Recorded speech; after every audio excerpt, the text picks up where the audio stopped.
what I hope to really accomplish today is I have two problem statements, all right? And the two problem statements come from the assessments that we do around the US and the different companies that we've supported. And I see two problems that is actually very disturbing to me. And I'm also an accident investigator. So I get the opportunities to see these things probably in their worst case scenario. And so let me get right to the point about the two problems that we want to talk about today. The communication of safety concerns and procedures and work instructions in the form of precautions, limitations, cautions, and warnings are repeatedly identified as inadequate. They are routinely vague, interpretive, and the corresponding action steps that should be written to ensure that when a hazard is identified, that there's actions that are clearly given to help ensure that that person avoids that safety issue is not happening. It's not happening, right? The other thing that I see that also I would say challenges the consequence of error is in the form of steps that are provided in work instructions and procedures. When someone needs to go verify something or check something, I see these steps that are routinely very vague. They're very interpretive, and they fail to provide any acceptance or termination criteria such that if you were to go to verify something and that whatever you were going to verify is outside of what was expected to be the parameters for that or beyond the limits, there's no instructions on what to do with that. It's really left right back on the human performance of the person to know how to respond to it, the immediate nature of that and how fast to respond to it. And so they're the two problems that I want to talk about today. Does everybody understand that, kind of like the problem statements that we're looking at? All right. So why should we be concerned about these things, right? And it gets back to the core principles of human performance. In human factors, we believe, and there's a lot of facts out there to support this, but people do make mistakes. Error itself is predictable. The organization where you and I work at, we can influence those behaviors both in a positive way or in a negative way. And on top of that, once those behaviors are influenced, they can be reinforced that way. So you can reinforce bad behavior, or you can reinforce what you expect to be is the expected behavior, right? And accidents and events themselves are considered to be avoidable. So everything that we're going to discuss for lunch today centers around these principles as we get into it, right? So getting further into the definition. So what I wanted to do was I tried to Google, and I actually tried to come up with a definition of what is consequences of error. Now, you can go ahead to Merriam's dictionary or whatever, and you can find the word consequence. You can find the error, but very few in between do you actually see them combined. But it is something in industry, I think, that we talk about a lot. So in looking at all the literature that I was able to glean out of the internet, I came up with my own definition. And I'm sure that many of you have experienced this, and you may be able to add some different twists to it and make it even better. But what I looked at was that these are mistakes that are pretty much preventable. The issue is that these mistakes can end with consequences that range from something that's really not noticeable, all right, to something that is severely physical injury, severe physical injury, or even up into including death, right? The mistakes can result in significant financial, psychological, and emotional stress, not only to supervision, but the entire organization. So when you look at the consequences of error, this is something that is very fundamentally challenging to the whole organization, all of us, right? Now, these errors can result from either systemic issues or just plain human error, right? James Reason wrote in a letter, or that he wrote called the 12 Principles of Error Management. And I thought it was something that kind of caught my attention. It says, you can't change the human condition, but you can change the conditions in which humans, we work. Situations vary enormously in their capacity for provoking unwanted actions, right? So identifying these error traps and recognizing their characteristics are essential preliminaries to effective error management. So I thought that was, some of you probably know this and you probably know it well, right, to be able to do that.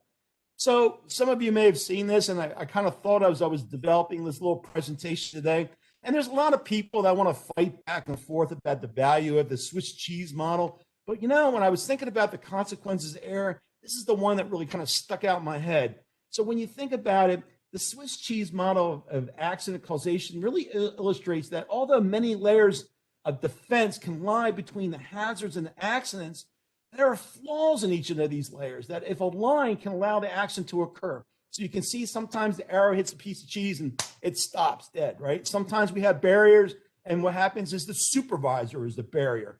Blam, it stops dead. Sometimes the employee, the supervisor, they're both part of the problem. And then we have an equipment failure, and it's outside of the knowledge and abilities that we have. And the loss is not something that can be prevented. And when you look at it, right? So in the preparation for this little presentation for today, I decided to poke around at the OSHA website, right? And I thought, well, I wonder what kind of statistics OSHA has. It's not like I've sat there on any given day wondering about this, but for this presentation, I thought, I wonder what the actual facts are when you really think about the consequences of error, right?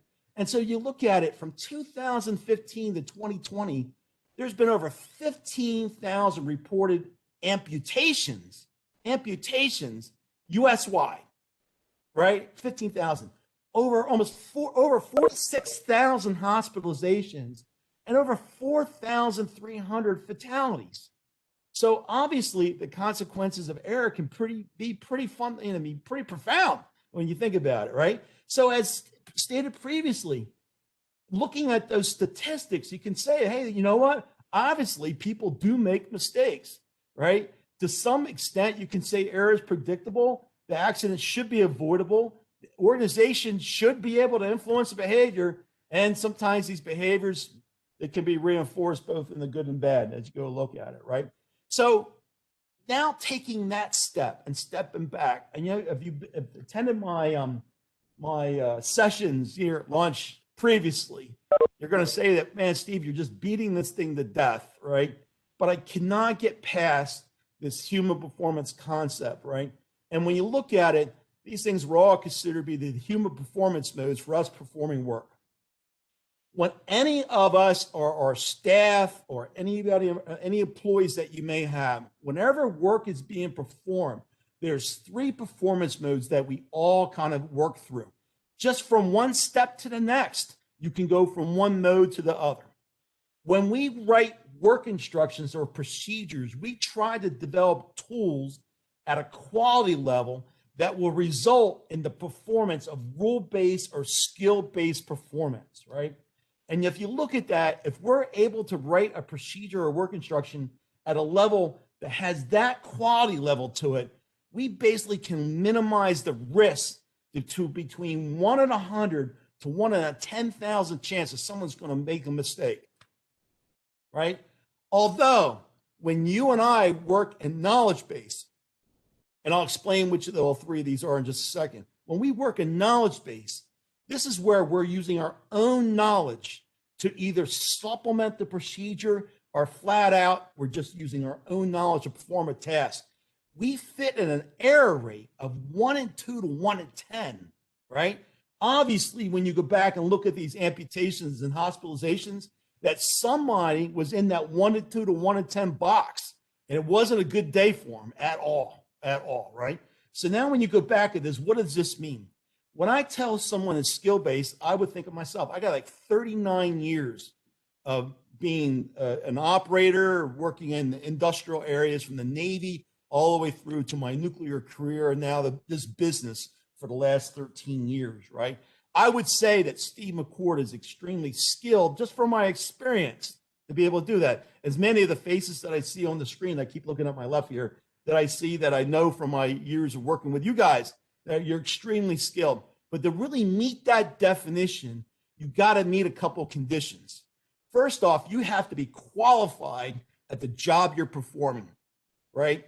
Which means you could be certified or qualified. But if you say that you're an electrician or a mechanic or operator and someone has stamped you with that position title, that means that you're a qualified person. Although you may be inexperienced. Sometimes it takes anywhere from 2 to 4 years before you're really experienced at the job. So there's a lot of lessons learned to have in that period of time before you find yourself experienced and also qualified, right? Also, we assume to be skill-based that you have a procedure in your hand and you have been trained on that procedure. Now, that doesn't mean that you sat through a classroom and the classroom basically is going through step by step, or it could mean that you've taken this procedure with a more senior person, someone who's really experienced, and they've walked through that procedure with you so that you look at it and you understand when a step tells you to slowly throttle a valve, you understand what slowly means to be able to do that because someone has kind of briefed you on that. And so you're prepped so that when you come to that situation yourself, you know exactly at the rate of change that you need to make, right?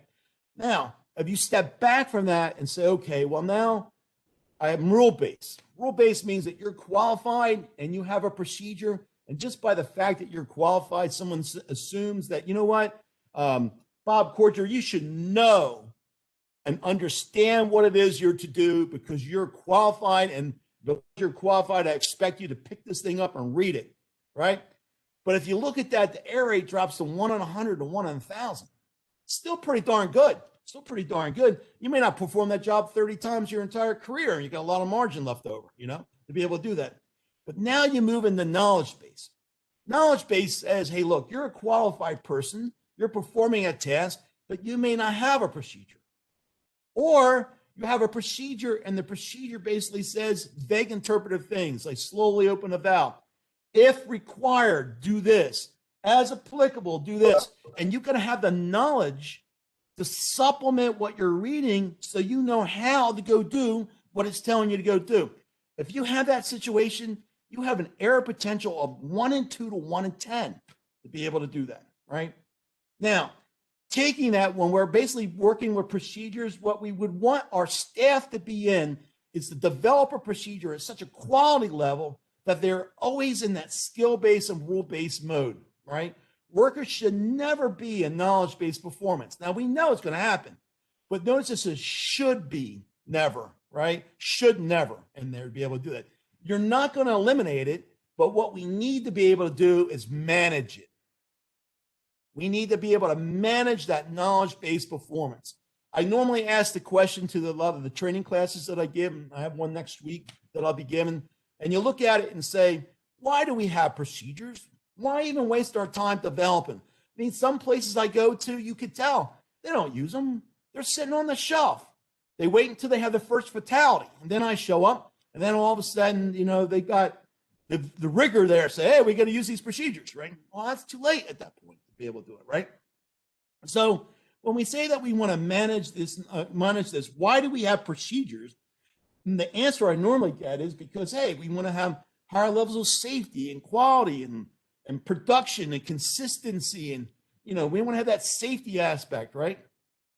But to really get that, you have to manage that knowledge-based performance to enable you to have that safety for procedures to actually do what they're intended to do. You've got to be able to manage this knowledge-based performance. Now, so if our goal is to manage knowledge-based performance, then it can be assumed that the presentation of safety concerns needs to be presented in a deliberate and logical manner. These safety concerns should be clearly understood. They should be concise, consistent throughout the procedure and one from procedure to the next, and it supports a human performance structure to these things. That's what we would think. If we're trying to manage this and manage it well, that should be our goal of what we're trying to accomplish. Now, as an organization, what is the primary tool we provide workers that has the greatest ability to influence our behavior? Procedures. Procedures. That is the greatest tool. Now, maybe some people would say, oh, the greatest tool is the guy or the employee that has 35 years of experience, the go-to person, right? Well, I'm telling you what, even the go-to person can have a bad day. But if a procedure is well written, it's been reviewed, and it basically has all the I's dotted and the T's crossed, there is nothing that's going to provide you as a primary tool to workers that's going to give them the greatest ability to influence their behavior.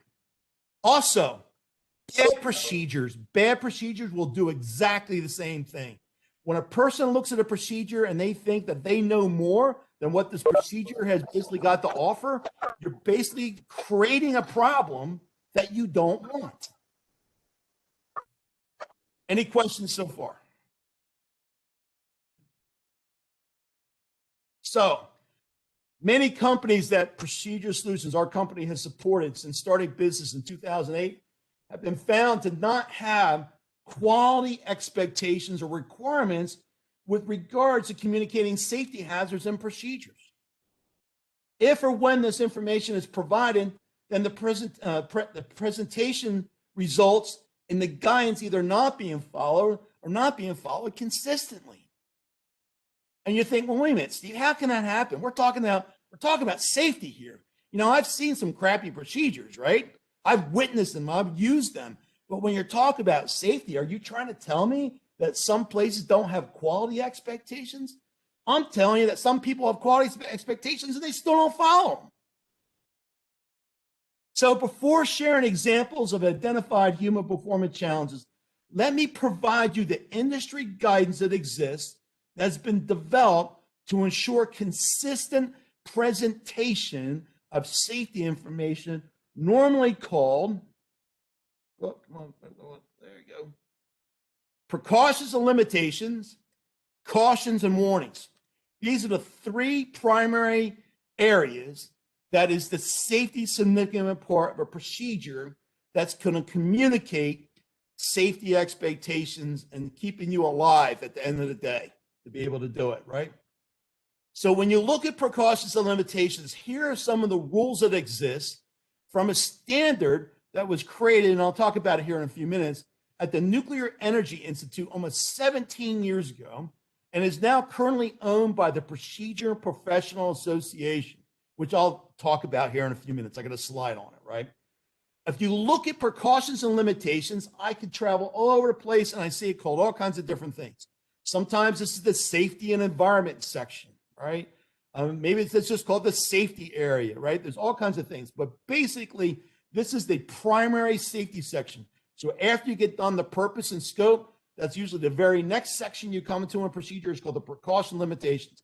This area alerts users of those measures that protect personnel, the general public, and equipment from abnormal or unexpected situations. That is the intent of this section of the procedure.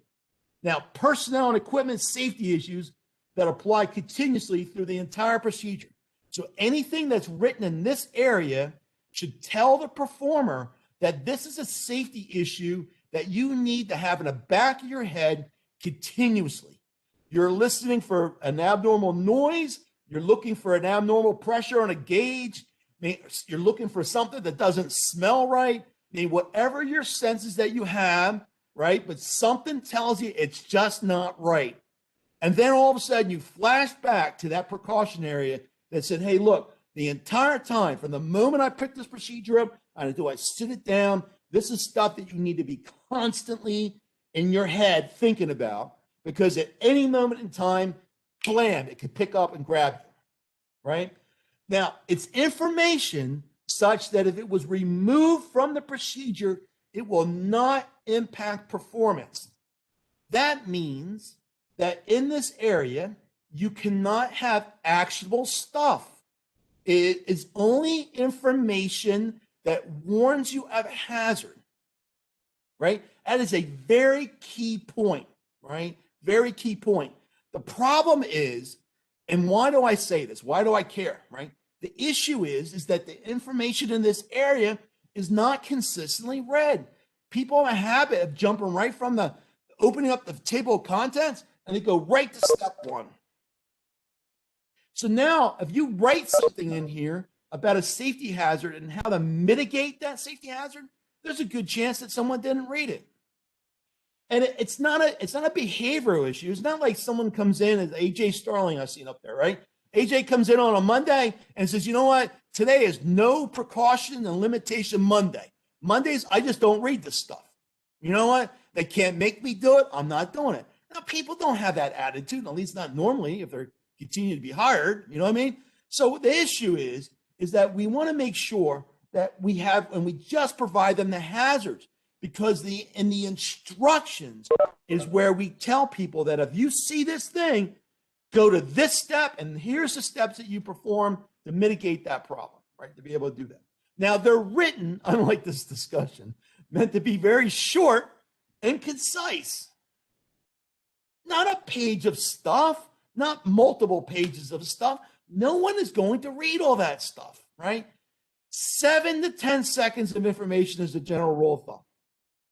For every second past 10 seconds, their attention span just goes down to next to nothing, right? And we're all programmed by that, right? We're tweeting it, we're blogging it, we're Facebooking it, we're doing all kinds of stuff. And you know what? I mean, I could even send a text to my mother. And what do I get back? I said, Mom, how are you doing? I get a thumbs up. She don't even talk to her son. She sends me an emoji, right? You want to talk to your kids? It's like flying back emojis or GIFs and stuff, right? We're not talking to anybody. We're just sending them pictures of stuff to be able to do it, right? So the key here is we want to write things so they're clear, they grab your attention, and they're clear and concise. Following that, they're also written by stating the hazard first and then the consequence. Hazard first and then the consequence, right? So if you think about it, writing the presentation of this information follows very closely to the way we present steps that have action in them. But I just said no action, right? So don't let me confuse you. The idea here is it goes from most important to least important. So for example, if you're working in an area and you know that you were by some hot steam pipes that weren't insulated, if you bumped up against them, you're going to get burned. You're going to lose the person when you say, wow, well-performing work on this valve. It's located near some hot insulated pipes. And if you were to bump up against it, you're going to get burned. By the time you read that, you've already burned yourself, right? The idea should be, if the key word here is you're worried that someone's going to get burned, that should be the first word, burns.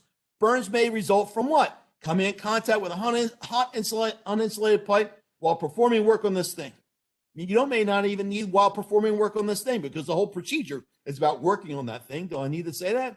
No. So you could say burns may result from coming in contact with this. Electrocution may result from coming in contact with live energized cables. When you put that key word up front, it's not an action verb, but it's the key word up front. When you do that, you're going to grab their attention, right? I mean, I don't know why we're so adverse to the wanting right this way. I mean, we get bombarded with it with advertisements all day long, right? I mean, there's all kinds of things that want you to buy stuff. You know, they want to do that. If you happen to be shopping at Cabela's and you're looking for sporting goods, and next thing you know, the next time that you search on the internet, there's constantly Cabela ads coming up. Why do they do that? Because they want to sell you stuff. Well, you know what? I want to sell safety to you. So let's not hide the safety point deep down in the paragraph where finally someone gets to it and they find out that they've already died, right? We want to make sure that we have that information and we lay it out there, right, to be able to do that. Now, when you write these things, when you write these hazards, as I said, you want to make sure that you don't provide any direction or actions to avoid the hazards. You're writing this in a passive manner to be able to do that. And you're not to include any what they call boilerplate statements about some employer's obligations or employees' obligations to follow safety stuff. You know, it's your responsibility as an employee to follow these safety things, right? No kidding, right? But you lose them to be able to do that, right? Now, you want to consider these things and many, many others. I'm sure you can come up with even a more broad list than I did. I just get tired of writing them. Right? You got all kinds of stuff here, right? All these things are considerations to be in precaution limitation. Any questions so far? Right? Now, all hazards communicated in the precaution limitation section of a procedure are required to have a corresponding action step located somewhere in the instruction area. Could be prerequisites, instructions, or attachments, right? But they have to have some item there that tells them how to mitigate the hazard. You get no bonus points from OSHA by saying, well, look, Mitch Latimer, I warned him. He should have known.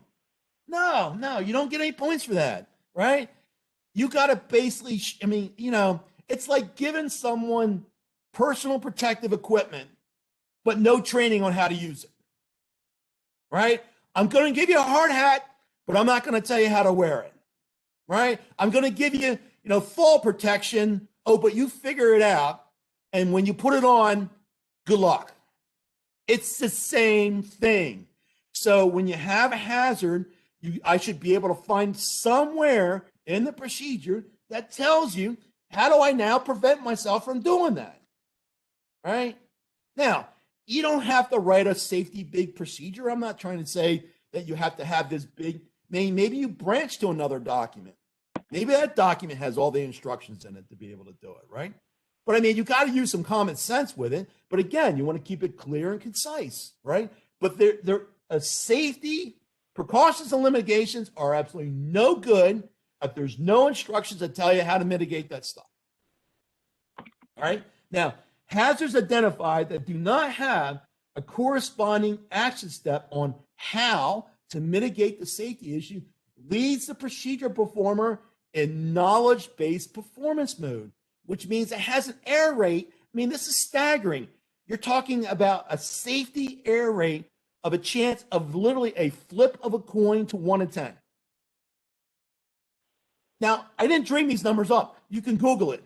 There's all kinds of information out there from all kinds of human factored studies and in college programs that talk about the performance steps that you have here, right? Knowledge-based, rule-based, and skill-based to be able to do that. Now, example. So here's an example of some precautions, right?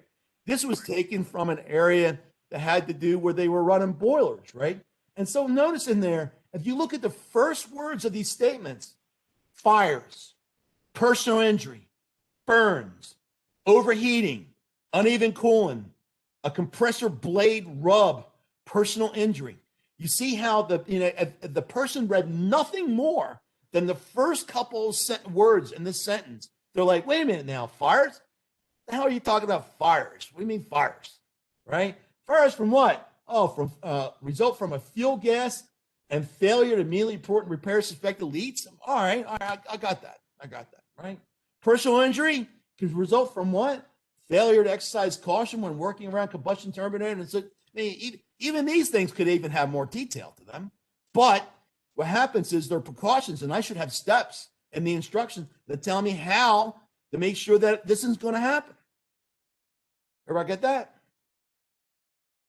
All right. Now, many times you'll see in a procedure, the industry standard basically takes precautions and limitations and puts it into one section. And then they'll subdivide it and separate it between precautions and a discussion and limitations in the discussion. I see limitations and I'm horrified. Right? I mean, it's the biggest list of worthless information. Why did anybody waste any time in writing it? I don't know. Right? Now, when you look at it, limitations are criteria that the procedure performer needs to be continually aware of such that if a parameter is reached, right? If a parameter is reached, the expectations are that all work is stopped and prompt mitigating actions are taken to return that parameter back to within bounds to prevent personal injury or equipment damage. It is a limit. It's a limit. It's basically saying that at any time that you see pressure get to this value, temperature, some rate of change, anything like that, that you need to perform prompt mitigating action to save your life and then prevent equipment damage. So the prompt mitigating actions are not intended to be attempts to slow adverse trends or correct the issue over time. The intent is when the parameter is reached, all work is stopped, immediately correct the issue up to and including shutdown of equipment, tripping of a plant, initiation of some emergency response. That is the intent of the limitations. Now, there are many times you can write procedures, and there's all kinds of limitations up there, right? You want to, I don't know. I can't even think of making them up, right? But there's all kinds of limitations you can put up there. These are meant to be limitations associated with safety. There is a difference between a limit and a safety limit, right? There's a difference. So what happens is, if you think about this, precaution limitations are combined into one section.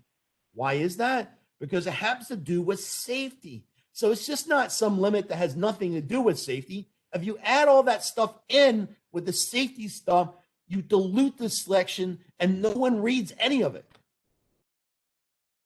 No one reads any of it. Now, why should we care? We need to remember that precaution limitations are typically combined in one major section heading, then separated into two separate sections. Basically, this area of the procedure deals with safety. Too often we see many limitations that have no impact on safety in this section, and technically they don't belong there. This content would be considered to be bloat. Non-value added information is another way I call it bloat. And it degrades the importance of the stuff that really are limitations. So you want to keep it clean. Examples. Here's some limitations. Maximum achievable HRSG superheater outlet temperature without duct burners, 830 degrees. Steam drum blowdown pH, high trip set point, 10.5. That's it. It's clear, it's concise. Now, as a performance procedure, as I'm performing through the steps, all of a sudden, I'm looking at a temperature gauge and I'm like, man, I'm at 820 and that's rising, right? I stop. I know that I have a limitation here. Now, there should be some step or steps within that procedure that responds to that thing. I don't put them here. I don't put the steps on how to prevent this thing here, because we don't want all that stuff cluttering it up. We want to say, here's the value. Now go to the procedure where the instructions are and perform those steps and save yourself. Any questions? So you get outside of precaution limitations. The next two items that are there for safety are cautions and warnings. I'm not talking about notes. I'm just talking about cautions and warnings, right? Now, cautions alert users to a step that could result in equipment damage. Warnings are specific to personal injury. There's a separation between the two, right? So if you have something that's going to cause equipment damage, you're going to have cautions. If you're going to have personal injury, there are going to be warnings, right? Now, they provide unique visual cues, and the format and content enhance human performance.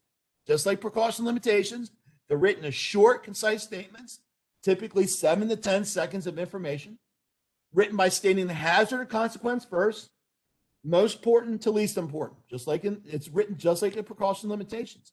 The only difference is these are specific to a step or some steps in the body, not to the entire procedure, right? Now, they're always located directly before the step or the section to they apply. I got procedures that sometimes they're after, sometimes they're before. You don't know from one page to the next what they apply to. And what happens with that is people lose focus on that, right? They need to be placed on the same page as the steps at which they apply, and they should not expand on 2 pages. So you can't have a caution at the bottom of page 9 applied to the step on top of page 10. If you got to put a page break in there and move it, right? They will do that. Yet again, it's supplemental information only, such that if you were to remove that caution from the procedure, you should still be able to read the steps and be successful in what you're performing. It's there to add additional value, not be the value. It adds additional information to be able to do it. Now, the other question gets to be like, Steve, why before the step? All right. Explain to my classes that, it makes no sense to have a step, you go hurt yourself, and then you have the caution and you read how you did it, right? It doesn't make sense to be able to do that. So that's why they always come before the step. Now, they're always located in a box, not a cloud above, a bubble or an oval, or they're in a box. And each box should be separately formatted differently with their borders so they stand out from one another to be able to do that. Where you have notes, cautions, and warnings, and they're assigned to a single step, it's always in a hierarchy of most important to least important. So if you have a step, my hand is a step, I can have a note, caution, warning, note, warning, caution, warning, but the most important is always on top of the step. Why is that? is because people have a tendency not to read these things. They kind of risk assess it. In the nuclear industry, they make it a requirement that when you're performing placekeeping, you've got to placekeep these things. And why do they do that? It's a workaround. Why is it? Because we get actionable stuff buried in these things that need to be corrected, but it's never going to get corrected anytime soon. So the idea is that they placekeep these things, right, to be able to do that. The problem with that is that people have a tendency that even when they placekeep it, they don't read it. It's a human performance problem. It's not a behavioral issue. People tend to risk assess it. Like, look, I've done this procedure a dozen times. I don't need to read this stuff. And you go right to it to be able to do it. So the idea here is that when the person casts their eyes down on the step, the warning, if it's right on top of the step, is still in your peripheral vision. So even if you purposely did not read that information in the warning box, you are still going to glean information out of that because it's in your peripheral vision. If I look at my hand and I look right at the camera here and look through you guys, I can see the details and the wrinkles in my hand. But the further that I focus on the camera and move my hand away, I could tell I had a hand there, but there's no detail to it. So it's the same kind of theory behind that. Any questions on it? Now, the history behind this stuff, right? So the information that was presented on the previous slides was developed as an industry standard in the commercial nuclear power generation industry, right? Although none of this information is specific to just one industry, as the focus is entirely on improvements to human performance. The focus is to develop instructions at a quality level that greatly enhances the comprehension of the procedure user, right? Thus, the task performer focuses on the task at hand and is supplemented by the procedures that they're provided. They're there to help you. The procedure performance is not intended to become a reading test or the primary focal point of the task, to be able to do that. Now, the material was originally created by the Nuclear Energy Institute and collaboratively with the Institute of Nuclear Power Operations by a collective group of industry experts in the development of procedures about 15 years ago, of which I participated on as either the project manager or I was on the development team with it, right? My business partner was actually the project manager for this one particular, right? Now, today, the standards are owned by an organization called the Procedure Professionals Association, right? The leadership of the organization was at the time the primary contributors to the standards that were developed at NEI and IMPO, right? The document is this PPA AP 90705. It used to be NEI AP 90705, right? The document is now the standard used by the Department of Energy. The Department of Energy actually uses the same information now. They will do this. Now, I've just kind of gave you what good should look like, okay? And a problem statement associated with that, right? But now let's look at the regulatory considerations on that stuff. I kind of told you about, the fatalities and all that stuff, but let's see what OSHA has to say about this, right? If you look at OSHA requirements state that employers have the responsibility to provide a safe workplace as communicated below. It says that the employer shall establish or update operating procedures and communicate them so that employees follow safety and health requirements, right? Note the key term here in that sentence, follow. This does not mean to just inform the employees of the hazard. In the example below, does this support the employee as intended by OSHA? I mean, I got this right from a refinery procedure. Does this do that? No, it tells you overall it's a hazardous material, but does it tell you how to deal with a hazardous material or what aspects of this material is hazardous? No, right, to be able to do that. Now, if you look at the process safety management, OSHA 3132, right? It says the employer must develop and implement written operating procedures consistent with the process safety environment. Now, I realize not everybody's process safety management, but it's pretty standard on where you look at it, right? That is consistent with the process safety information that provide clear instructions for safely conducting activities involved in each of the processes covered by process safety management, right? Now, I realize nukes aren't process safety management, but they have nuclear regulatory stuff that follows almost exactly the same thing. Where do you think process safety management got a lot of this stuff, right? When you think about it, or vice versa, right? Now, if you look in 3132, it specifically says that under safety and health considerations, that precautions necessary to prevent exposure, including engineering controls, administrative controls, and personal protective equipment, need to be provided, right? Now it further states, now look at this, control measures must be taken if physical contact or airborne exposure occurs. Controls measures to be taken. So that means in a procedure, you can't get away with just saying, well, hey, I warned you about the hazard. You got to provide the control measures to be taken in this. Additionally, OSHA requires that plans and procedures need to be developed for responding appropriately and safely to hazards associated with foreseeable emergency scenarios and non-routine situations. You want to develop procedures to control hazards that may arise during non-routine operations. You want to confirm that work practice, administrative controls, and personal protective equipment use policies are being followed. All these things are key words to try to say that you've got to identify a hazard, and then you got to provide the mitigation to ensuring that you're safe. Now, many industrial sites that request our company's support tend to develop procedures without the support of any programmatic controls.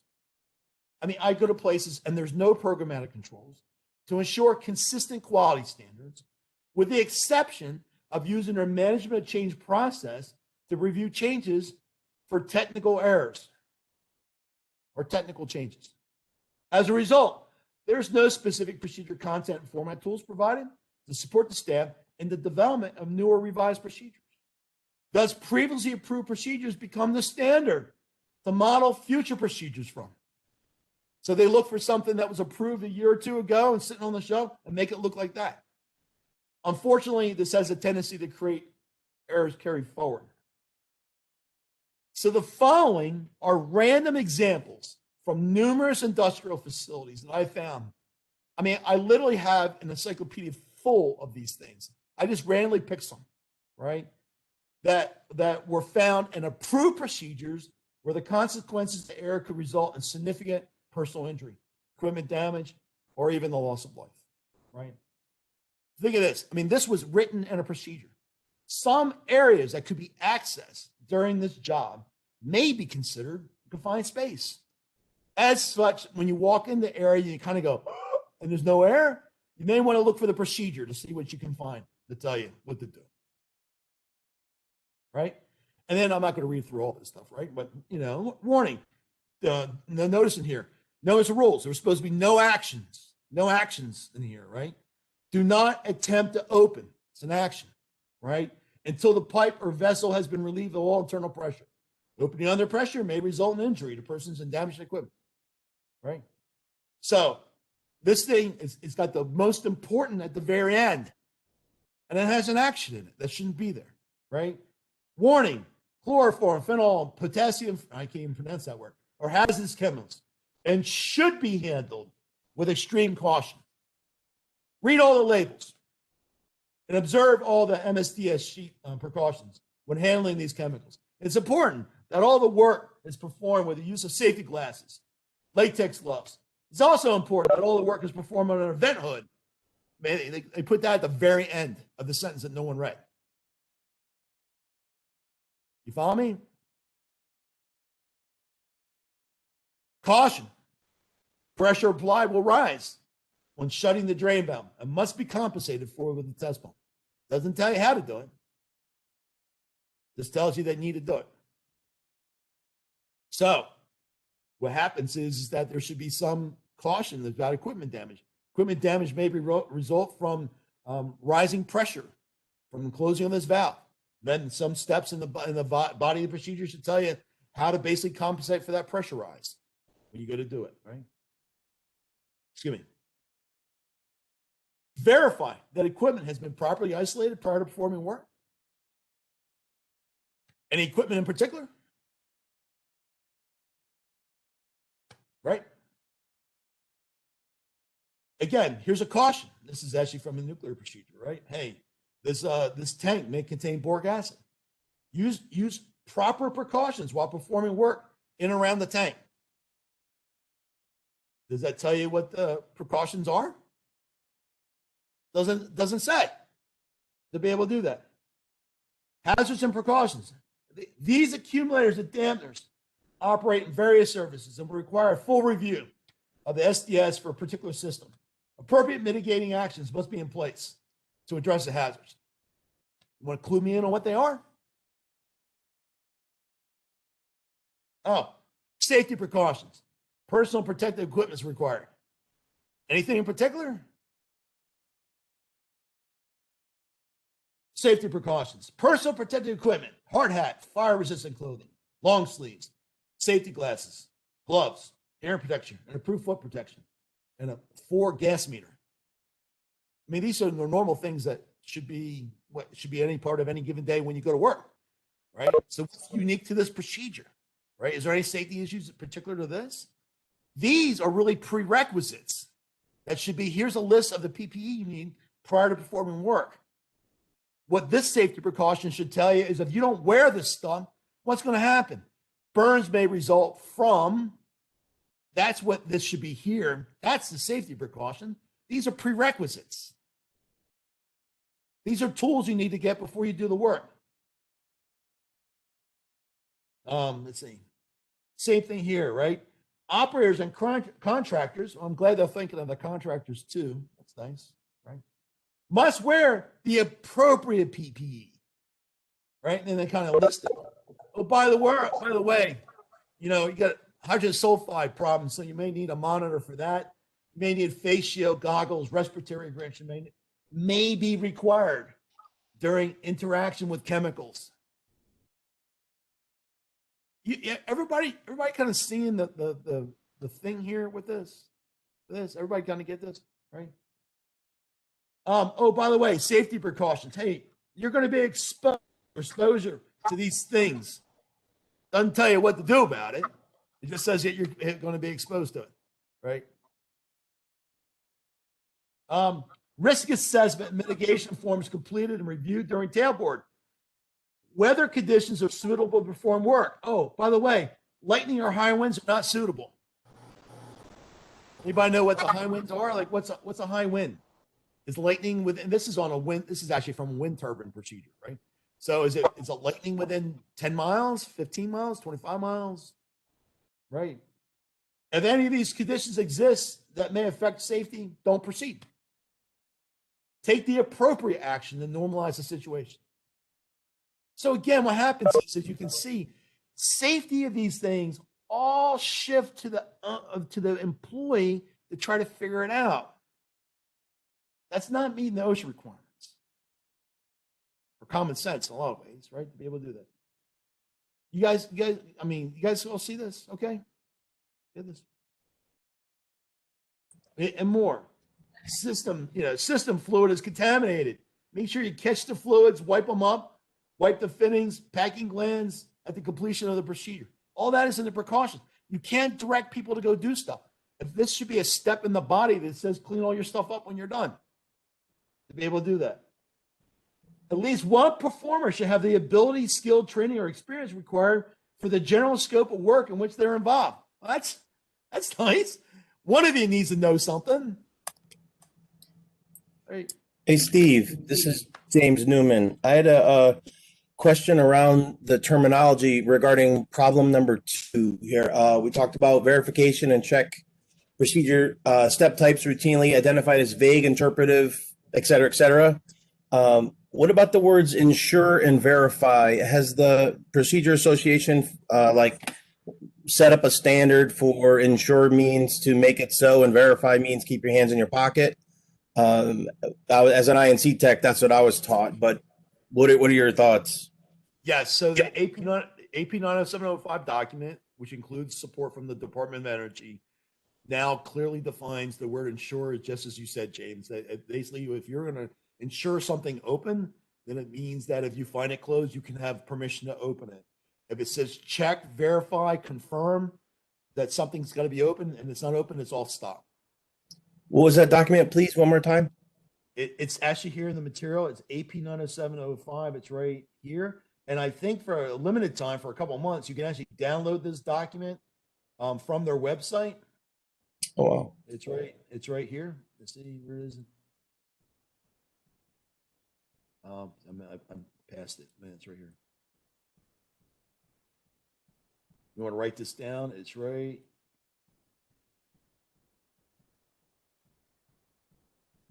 If you look here on the screen, right there, the last sentence, this document. If you go to this website, you should be able to download this document, and pretty much everything that I'm sharing with you in this webinar or this lunch is in that document. Thank you. And I will tell you is that this document, although it started in the nukes, there's nothing nuclear about this thing. It's all about human performance. And Exxon, Chevron, because I know we have a number of Chevron people actually here on this thing, and Exxon people too. Shell, well, many of these guys, Total, there's many companies that we've worked with or others that they're actually moving, and if they're not there, they're moving in this direction to use this also. Steve, I also put in the chat a question, do you have any thoughts on using pictures? And is there any guidance on using pictures in a procedure? Yeah, pictures are there to enhance the wording that you choose. Just make sure that pictures aren't the only words that you use, right? So they're there to provide supplemental information such that even if the picture was removed, then you should still be able to be successful in the performance of the task. It's there to enhance it like a no caution warning is. It just adds additional detail.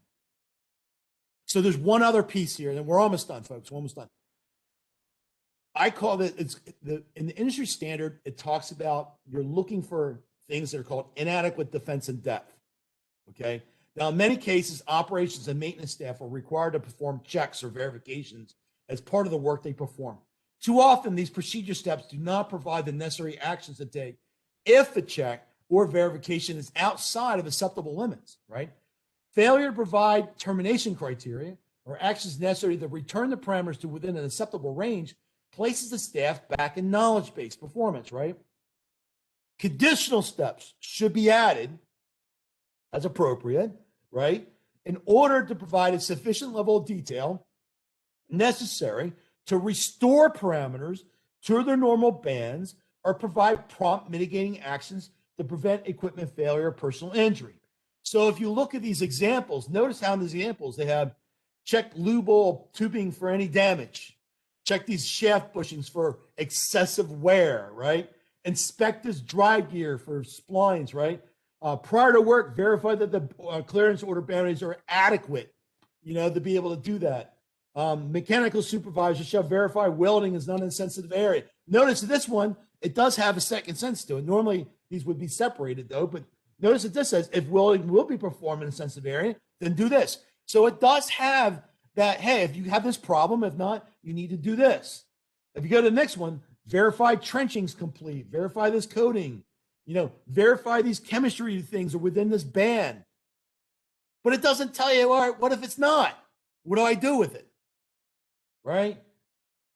If you look at this example, this was where they had to trip a turbine and they have all, verify, trip the turbine at this thing. But then it says, if the main turbine does not trip, then perform the following. So what happens is, here's a situation where I'm trying to tell you is that, if you have to verify, check, or you're performing an action and it doesn't work, what do you do to fix it? You can't just have people rely on their own experience and knowledge because you move them into knowledge-based performance, right? So in conclusion to all this, as a procedure performer, how to make yourself safe should not be a decision that occurs at the moment where you must rely on your own knowledge and experience to figure it out. It's the responsibility of the procedure program, the author of the procedure, the reviewers, to ensure that procedures provide how work can be performed in a safe manner consistently. In many cases, the perception and safety guidance was added. I mean, I would tell you, this is my own perception, right? That sometimes I feel like the safety guidance was added for legal responsibilities without really any true regards to worker safety. It's pathetic. At times, corrective action program recommendations are added to the procedure that creates more bloat to a procedure than the safety value to the performer. So we have something broke, we put it in the corrective action process, and what's the answer to fix the broke thing? Go fix the procedure, right? And the only thing we add is layers and layers and layers of stuff to it, right? Procedures are intended to be that safe location where no matter what day it is, how bad your day is going for you, the details you need can always be found in the same location, presented in the same quality manner, independent of what procedure you're using. In doing so, we then manage knowledge-based performance. I'm sorry if I sounded like a loony person as I was describing stuff. I couldn't be any more passionate about this, right? You only have to do just even one fatality investigation. I've had the opportunity to do 7 of them, right? To actually see this stuff where it was bad. I'm telling you, this stuff happens, right? You can go to the csb.gov website, chemicalsafetyboard.gov website. They have video after video after video of this, right? So my point is that there is a specific manner in how safety information, if nothing else, the safety information needs to be presented in a clear, concise manner such that the actionable things you need to do to prevent that thing, to mitigate that problem is clear within the body of the procedure, not there where you're telling them of the hazard. It's just a hazard. We just want to keep that clear and concise. Then you drop down into the body, and here's the steps you need to take to mitigate that thing. That's what our goal should be. I really wish you guys the best. This is really, truly, this isn't a sales pitch to you guys. This is truly a very important area that needs attention.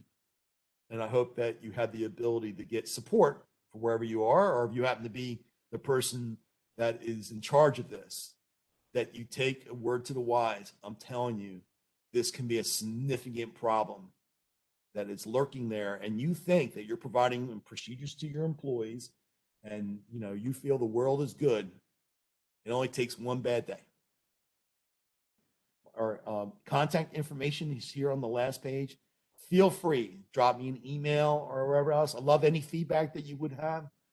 And we welcome the opportunity to do this again another day. Good to see you guys.